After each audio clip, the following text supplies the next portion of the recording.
Hello and welcome to Piko Tutorials.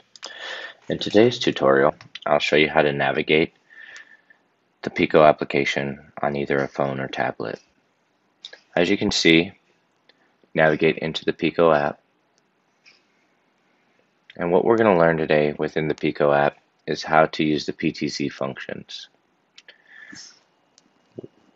Within the Piko app, I search for PTZ camera. Once it loads, you can see on the bottom right hand side there's a PTZ function. You can click that and this will actually move the camera for you, so you don't have to scroll, click.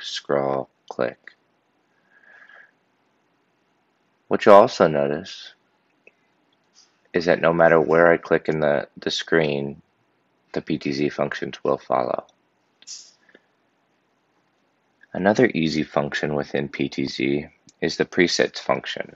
What the presets function does is you can go in to the IP of the camera, set allocated presets, and they will function within Piko. So as you can see, when I click one, it returns to home.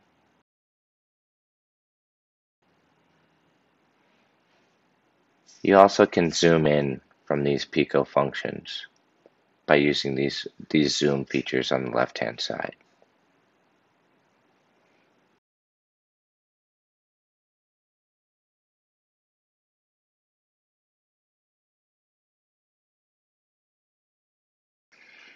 Again, go down to the presets function, click one, and it's going to return you to the home screen.